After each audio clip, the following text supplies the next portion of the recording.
Hey everybody, welcome back to the SuperBake podcast. I'm your host, Baker. Let's talk about stuff.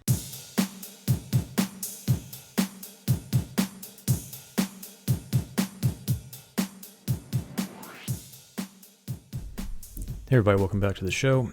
Sorry for not getting episode up sooner, but again, dealing with some personal stuff right now, so still kind of working through that. I may talk about it in the show maybe at some point when I feel more comfortable about it, but for now I'm just going to kind of just hold off on that for a little while. But I'll try to continue to get these episodes up when I have time, but just a heads up, for now, at least for the next couple of months, it's going to be kind of it's going to be touch and go, I think, as far as that goes. So we'll have to wait and see. I'm hoping to keep these going at least every week or every other week, but it's really going to kind of depend on how things go. But anyways, I wanted to talk about the new season of Invincible, Season 2, which premiered on Amazon Prime a few weeks ago. It's part 1. Their part 2 is supposed to come out sometime next year. I don't think they've actually given an exact release date for part 2, but the first 4 episodes did release for Season 2, so I know I said that I was going to move away from episodic reviews, but since there's only 4 out, I thought I might make an exception in this case and talk about each episode individually. So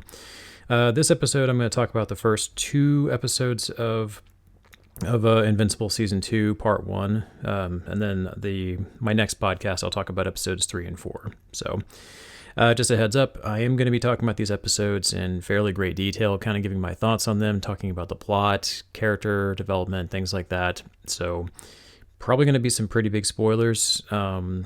I do have some notes here, just some things that I wrote down. So it's going to be, fairly in depth. So if you haven't seen any of the new season of Invincible and you don't want it spoiled, consider this your warning. But episode 1, so the name of the episode was a Lesson for Your Next Life. So I think this picks up roughly a few months after the final episode of the first season of Invincible, where we see Mark in his battle against his father, Omni-Man. We see the aftermath of that, like what he's been going through, as well as some of the other characters as well, the new Guardians of the Globe, how they've been trying to deal with everything, and also just like the impact that it's had on Mark. And one thing that this new season I think has done very well is showing the psychological impact of being a superhero, not just necessarily on like the actual hero, but also like the people around them too, family, friends. I think Invincible's done a really good job of showcasing that. Like we see the turmoil Mark is clearly going through as he tries to work with Cecil in this episode and tries to kind of get back into the swing of things. But we also see how it affects like his mom, Debbie. Like we see her kind of, it looks like she's kind of starting to fall a little bit into alcoholism in the first 2 episodes of the new season. We see her very clearly like distraught over everything that's going on and like, and trying to adapt to this new life with just her and her son, and without Nolan being around, and especially since he had such a big part of their lives for like, 20 years or something like that. So I like that the show I think it does that very effectively. It shows the psychological impact that being a superhero can have on people. And the opening for the first episode was also really interesting too. I remember seeing this, I think, in a trailer for it. We actually get to see an alternate universe, like the multiverse, what we've seen in the Marvel films, where we see an alternate version of Mark fighting against the Immortal in the first episode. This was a cool little moment because it kind of gives us it shows us kind of where the Immortal stacks up, or how he stacks up against somebody like Invincible. We saw him just get his ass kicked, I think, twice in the first season, like the first episode and like the 7th episode when he tries to take on Omni-Man by himself. So it was interesting seeing him go up against Invincible. From what I could tell, they seem like they're relatively equal in strength. But that was interesting. We kind of got to see that little matchup because I was curious to see like how they would stack up. But then of course Omni-Man shows up and just takes him out in 2 seconds. Dude, Immortal just gets his ass kicked constantly. I think, if I remember correctly, I think I read somewhere like in the comics that is kind of a running gag that he gets killed quite a bit. So it just seems like as we're getting like these more powerful characters introduced in the story, I feel like the Immortal, like he was impressive in the beginning, but now he just seems like I don't want to call him a joke, but like it was just kind of silly the way he gets his head taken off and Mark just crushes it in his hand. It's almost like it's super gory and nasty looking, but it's also kind of funny in a way. I don't know, but But that whole fight scene was pretty cool. I like the aerial combat, and also the sound design there too. Like the sounds of them hitting each other as they're fighting in midair. That was really cool. But yeah, this sets up like kind of an alternate timeline. We also get a look at this new character named Angstrom, played by Sterling Brown, who he appears to be this character who can move between different universes or different dimensions. And also, too, we get a look at an evil version of Mark. The Mark in this timeline is actually evil, and he's working with Omni-Man to take over the Earth and get it ready for the Viltrumite takeover. And I gotta say, that scene with Mark as a bad guy was pretty creepy. Mark is a genuinely threatening villain.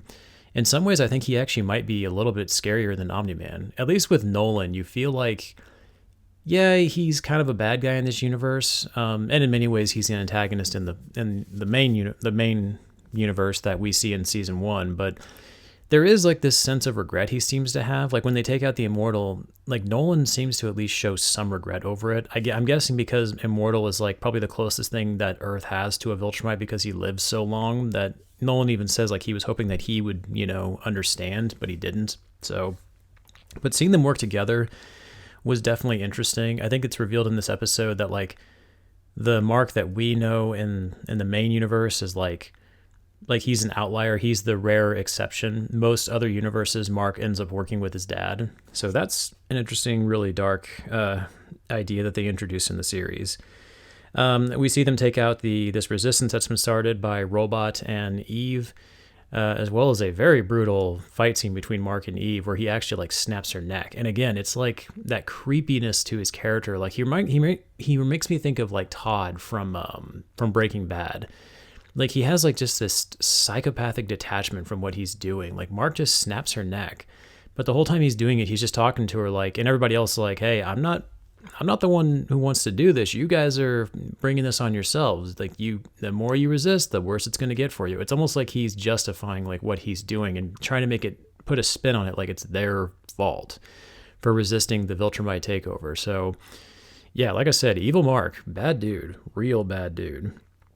Also, I just got to say as a little side note, Omni-Man's insults are like low key, like some of the funniest things in the show. Like it just now kind of, I never really noticed it before, especially like going back and rewatching it the first season. I rewatched the first season before this one, and just some of the little insults that Omni-Man throws at people are just like, they're freaking hilarious. Like in the first season when he's talking to Damien Darkblood, and just before he leaves, he just basically tells him to go fuck himself. And then in this episode, when he goes up against Robot, right when Robot's about to die, he tells Omni-Man like, someday you too will die. And Omni-Man's like, yeah, but you should have died at birth.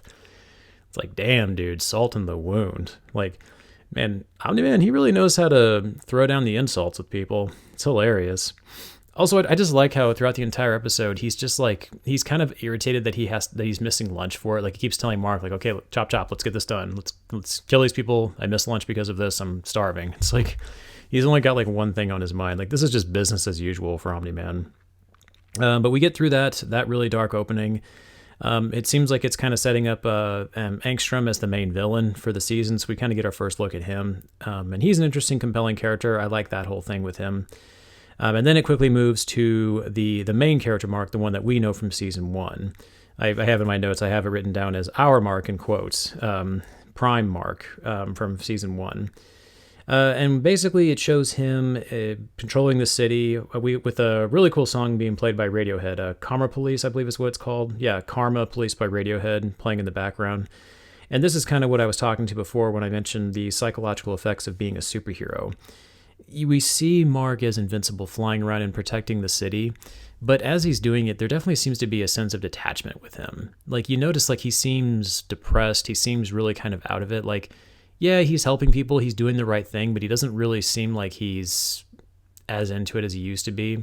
It seems like being a superhero doesn't have the same excitement that it used to. And of course, a lot of that is because, well, given everything that's happened, his dad is gone and Mark nearly got killed by his father in the first season. So obviously we're seeing the aftermath of what was clearly a very traumatic event for this character.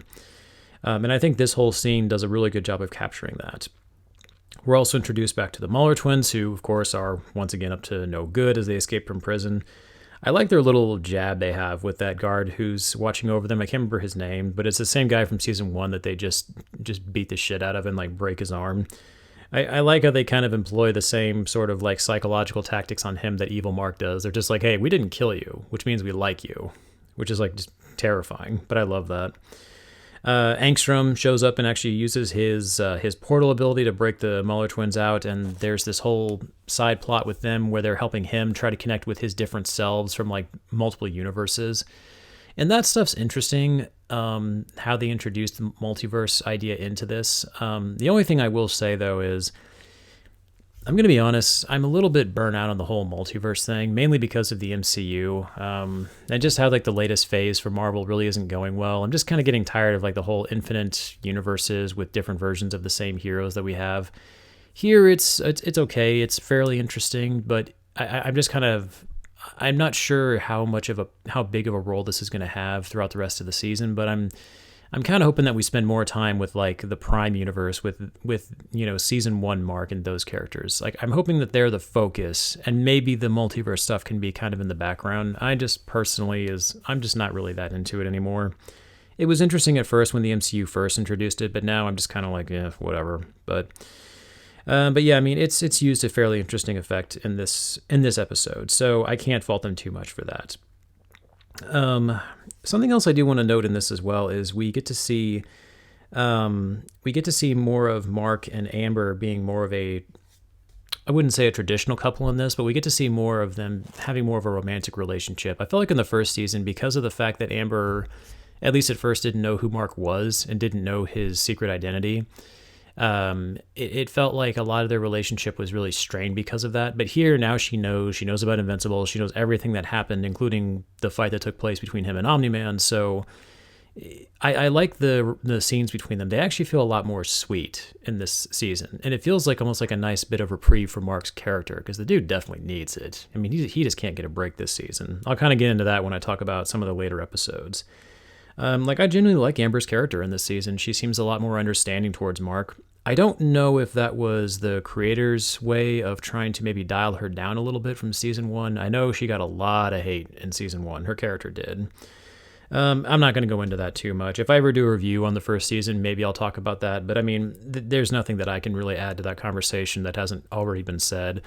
I like her character in this one. I think she seems a lot more supportive of Mark, which I personally really like. I like the little scene where they're in the cafeteria and she basically tells Mark, like, he doesn't owe anyone anything, and she's trying to be there and have his back. And I think for Mark's character, I think that was big, but also for the audience, I think that's a big moment too, because I think it really helps kind of establish her as more of a system of support for Mark that he can rely on, which is something that I think his character really needs. So I personally really like that about her character in this one. Another funny scene is we get to see more of the Guardians and how they're trying to make do with without Invincible or Omni-Man being around to help them out. And the fight scene between them and the Giant is actually pretty funny. Like, I like how he has like the vocabulary of like an 8-year-old, and like what is it? He says he wants to be president of the United States and he wants to be like an astronaut. And I like how they're just making jabs about that while they're fighting him. That whole scene's great. And I also like how we get to see Rudy for the first time as a human where his life is put in danger.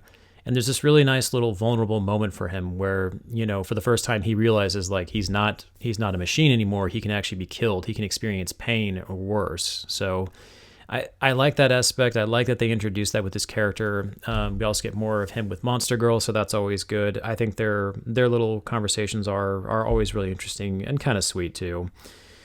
And also too, I like how the Immortal's been brought back. Cecil brings back the Immortal as well as a new character, Bulletproof, to kind of help lead the Guardians and try to help them reestablish themselves as a more formidable superhero group. I like the Immortal's character for the most part. Like, I like his design. Like, his suits looks cool. I like kind of like that Abraham Lincoln look that he's got going on with his beard. There doesn't seem to be a whole lot to his character. I know he's voiced by Ross Marquand from Walking Dead. I can't remember the name of his character from that show. But I've seen him in interviews. That dude's a pretty talented voice actor. His impressions are really spot on. But yeah, I mean, I like the Immortal for the most part. He's not... in terms of his character, there's not a whole lot to him, at least so far, but I don't know, for some reason I like his character. I'm not really sure why. Something else I kind of want to note too is I like the scene. There's a scene later on with Debbie and Olga, the wife of the Red Flash from the first season. And again, this kind of goes back to what I was saying before about the psychological effects of heroes. Like we see with Debbie, we get a lot of those scenes, like the effects that being married to or just in a relationship with a superhero can have on a person. Like she's clearly not over what happened in season 1. She's not over. It's not just what Nolan did. It's not just the fact that he almost killed their son and also almost basically handed the earth on a silver platter to the Viltrumite Empire, but it's the fact that he lied to her for so long and she didn't see it. And we kind of get that impression in this scene between her and Olga. And something else I like about that too, and this kind of plays more into what goes on later in this season, which again I'll get into when I talk about the other episodes. But I like that the show takes the time to focus on these side characters, like Debbie and Olga. These are two characters who, really in most of their stories, I feel like probably wouldn't have much of a presence beyond being maybe a love interest for the main hero.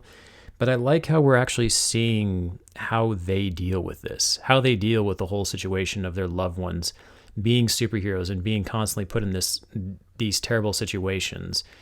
And not only the aftermath of when things go well, but also when things go horribly wrong, like season 1.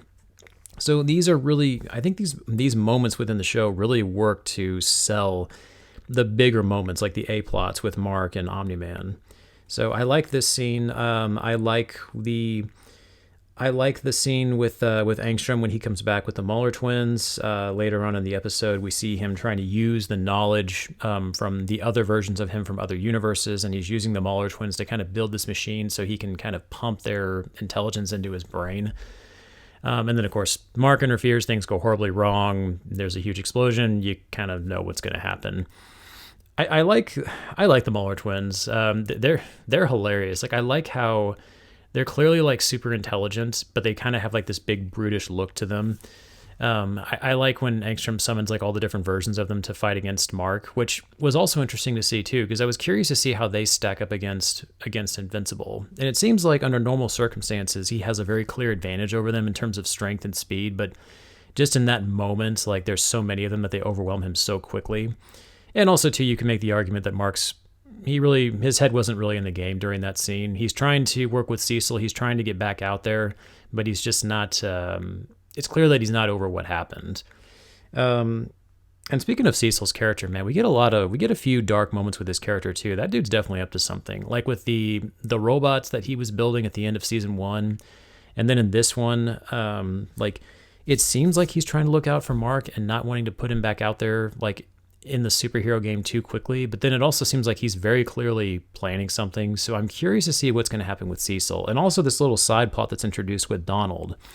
In the first season, I remember Donald gets taken out, like, I don't remember what episode it was, episode 6 or something like that, 6 or 7. I think it was in the second half of the first season. And then in this season, he's actually back.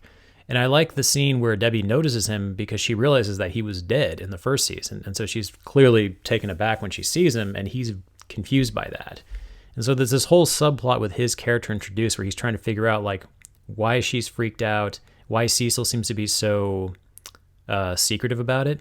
And not only is Cecil being secretive about it, but he seems like there's that little moment where Donald asks Cecil like why Debbie was seemed so upset to see him alive. And Cecil kind of gives him this look as Donald's leaving the room, like he's kind of glaring at him like he suspects that Donald suspects something. It's like, man, Cecil, that dude, he's up to something. He's got some stuff going on. Yeah, and we get the very final scene with Immortal. And this scene, I really like this. I like how they set this up. There's this scene where Mark's walking down the street right after the fight with the Muller twins, and Angstrom goes horribly wrong for him.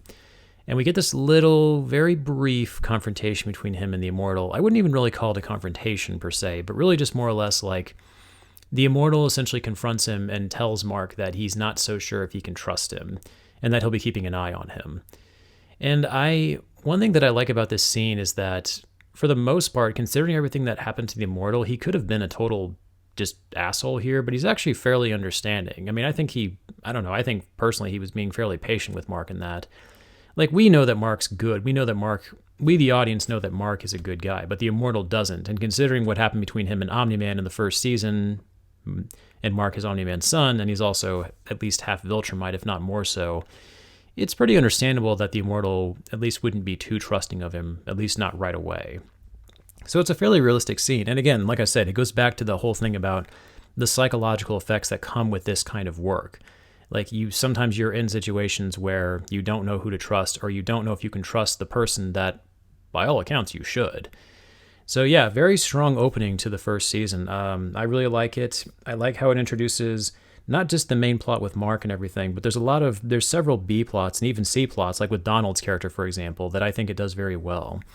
And that's something else too that I think Invincible does well as a show, is that it has a lot going on. There's a lot of characters, a lot of subplots going on, and yet it all seems to mesh together very nicely. So I got to give the writers props for that, as well as Robert Kirkman, and the other people that created the comic originally. So overall, I think that really works.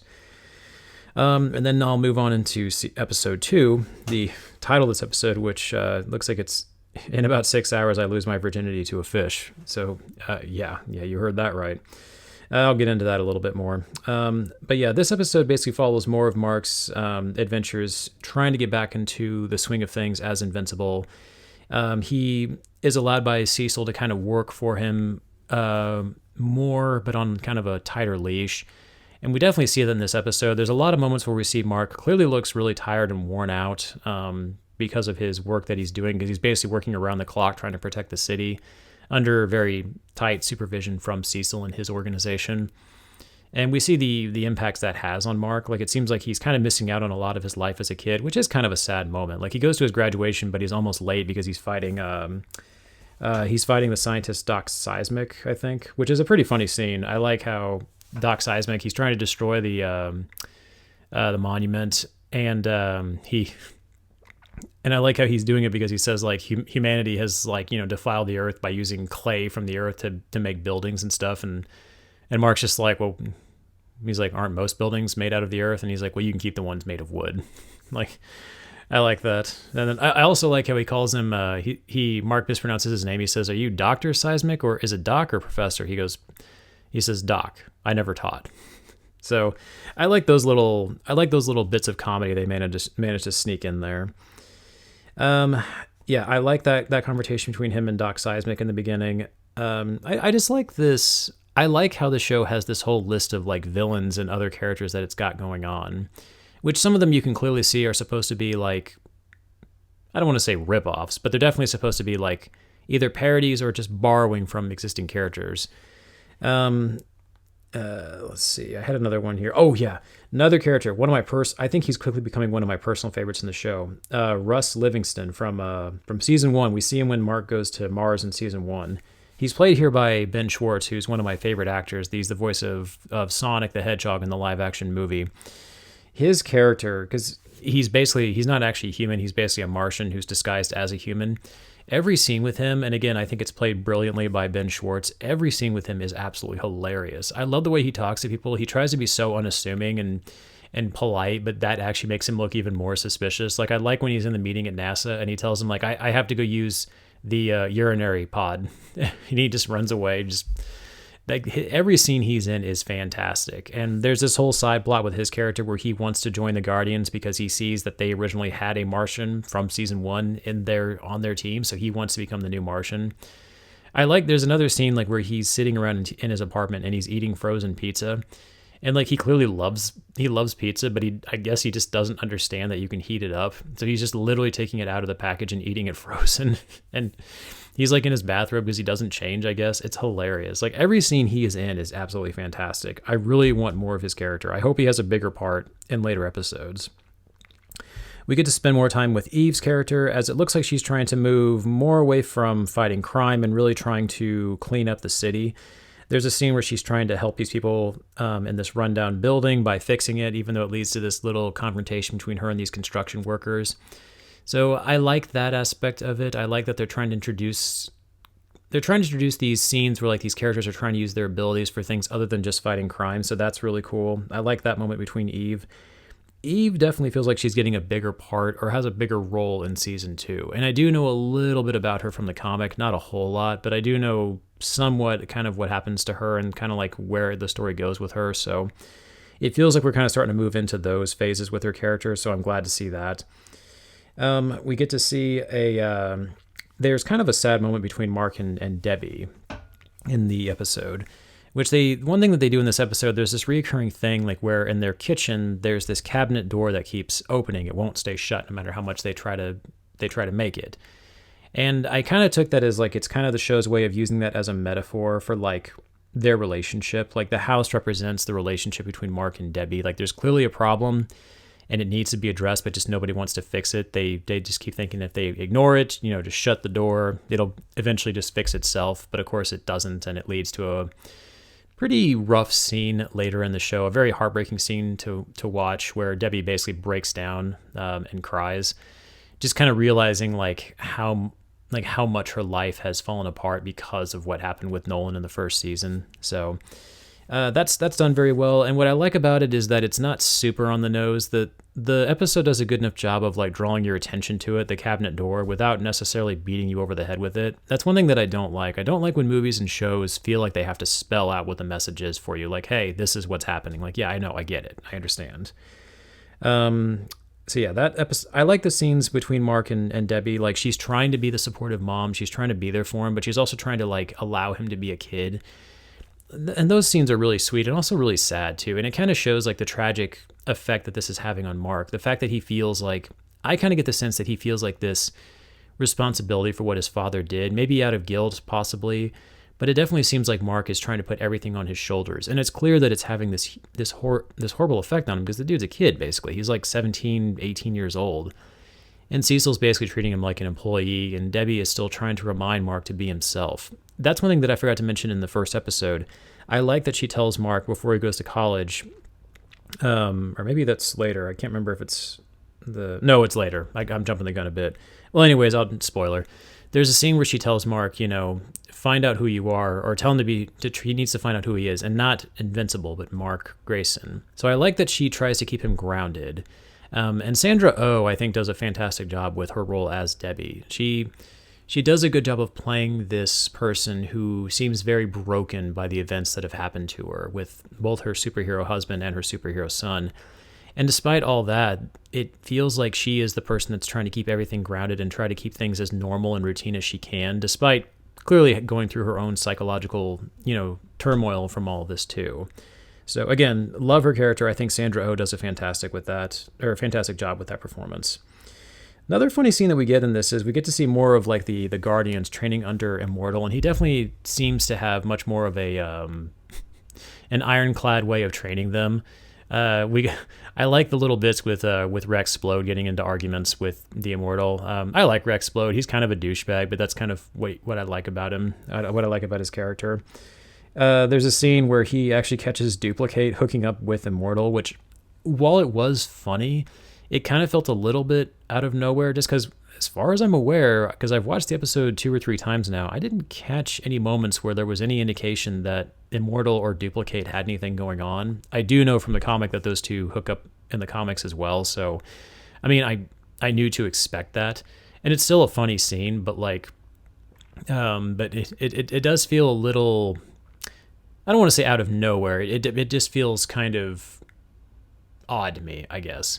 And maybe in the comics, maybe it's developed more. Maybe there's more of a lead into it. Here, it definitely felt kind of like out of left field, especially since we don't really know much about the Immortal. But maybe that was the point. Like, I mean, he's a guy. He's got a, he has interests. He has stuff to do as well, and he probably has girlfriends. So I guess whatever. I just thought it was kind of a funny moment in the show.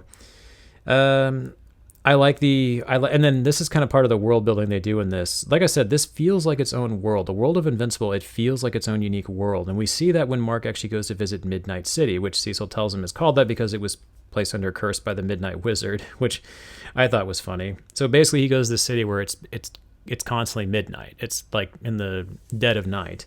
And he meets Darkwing's old sidekick, who has basically taken over the mantle as Darkwing. And it leads to this interesting little fight between those two where, the new Darkwing can basically, move between this shadow realm, and he throws Mark in there. And, man, we get this dark moment with Mark's character where he basically, threatens the dude's life. He, pulls him in there with him and says, if you don't let me out of here, I'll let whatever's in here eat you. Because it seems like there's monsters in that realm. And like, man, just like the look on Mark's face when he does that, it's like the dude is just cold-blooded looking into Darkwing's face and just telling him like, yeah, like I will totally kill you if you mess with me. So it's like, okay, Mark's a good guy, but man, you definitely can see like some of that Omni-Man in him for sure. He's definitely Nolan's son. We also get to see more of Donald in this episode too, and maybe that. Maybe I think I may have gotten these mixed up. Okay, I thought it was the first episode. I think it was episode 2 where Donald is reintroduced. Okay, my mistake. I had these notes here, but I kind of got this part a little bit mixed up. Yeah, Donald is reintroduced in episode 2. So yeah, I discussed that before, so I'm not going to go over that again. But no, I do like the stuff with Donald, and he does have a bigger role coming up I shouldn't say a bigger role, but there is more with him in episodes 3 and 4, which I'll talk about when I go over those. I like how, and again, I kind of mentioned before, I like how we get to see more of Mark and Amber as an actual legitimate couple. There's a scene where Mark actually takes Amber to lunch, and it's actually a really sweet moment between these two characters until Cecil interrupts him. Like, dude, Cecil in this season is just like, he is just out to ruin Mark's life, just not giving him any free time, not letting him be a kid or a teenager and just experience his life, and just wants to work Mark to the bone. It's like, I kind of feel for Mark. Every time Cecil comes in on Mark's earpiece, there's a part of me that's just kind of like, oh my God, Cecil, leave the dude alone. Just let him live his life, man. Come on. But this leads to Mark on basically the main mission of this episode, where he gets to go to Atlantis. And again, this kind of goes back to the world building. The world of Invincible actually feels like its own unique world. You've got Midnight City, and now you've got Atlantis, which was home to another Guardian that we saw in the first season, Aquarius, I believe, the King of Atlantis. So, of course, the Atlanteans are pissed off at the surface world because of what Omni-Man did to Aquarius in season 1. And so now Mark has to go down there, and he has to essentially answer for it. And I like how it leads to this little comical moment where Cecil tells Mark, like, yeah, you're going to have to go marry the queen because that's their custom. Which kind of goes back to the name of the episode about the virginity thing to a fish. And I think this was something they changed from the comic, because if I remember correctly, I think in the comic, and I could be wrong about this, so feel free to call me out, but in the comics, I think Mark does go down there and marry the queen, or at least hook up with her. I could be wrong about that. But in this one, they actually changed it. And I don't know if this was supposed to be their way of kind of like making that reference to the comics, but I like how when Mark goes down there, he's immediately like, look, I like you, but I don't think it would work out between us. And the queen's just like, oh, we abolished that barbaric custom long ago. And then he's like, okay, so what do you guys do now? And she's like, trial by combat. I love that. Like, that's too barbaric. We're just going to kill you instead. So that scene's funny. And I like how when they introduce the creature that Mark has to fight, it looks like this cute little like seahorse creature, but it's actually like a bait for this much bigger Leviathan creature. But yeah, I like how that leads to Mark. He at first is fighting for his life, but then he ends up saving the people of Atlantis because the creature goes crazy and tries to kill them. And something else is introduced as too. And again, this kind of goes back to Cecil having his own, dark agenda. The giant Leviathan that Mark fights releases this weird sound that causes Mark a lot of pain. And then Cecil, of course, the second he hears that, he immediately has the people in his R&D department try to, replicate that, like study it and replicate it so he can use it. It's like, man, Cecil, the dude's on it, man. He knows what's going on. I guess in some ways you can kind of understand where Cecil's coming from, just given what happened with Omni-Man in season 1. It's like, yeah, we know Mark's a good guy, and Cecil probably suspects he is, but it's like the dude just wants to have a backup plan. He wants a contingency plan, just in case something like that happens again, just because in season 1, they had nothing they could use against Omni-Man. At least in this case, they'd have some kind of weapon, something that would work against a Viltrumite. So even though I still don't trust Cecil, and I feel like the dude's definitely up to something, you can kind of see where he's coming from in that regard. But yeah, I'm going to be very curious to see how this plays out in later seasons, because Cecil's going to be using this to his advantage against Mark, and Omni-Man if he ever comes back. So, something else I like in this too, I forgot to mention this before, we kind of get a look at the Lizard League from in this season. I think they're mentioned in season 1, but we actually get to see them in this one where they fight the new Guardians of the Globe, as well as Russ, who shows up as Shapesmith, who helps them out too. And that's a really funny moment too between them. And then we get an after credits scene where we actually get to see Angstrom, who shows up in, I don't know if it's that alternate universe we see in the beginning of episode 1, but we see him talking to a Mark who's been captured, basically kind of talking back and forth with him. And then right before he leaves, we actually get to see, in another really funny moment, a female version of Cecil and Donald, which that to me, that alone was hilarious. When they first showed those two, as like the female version of Cecil and Donald, I bust out laughing. That was hilarious.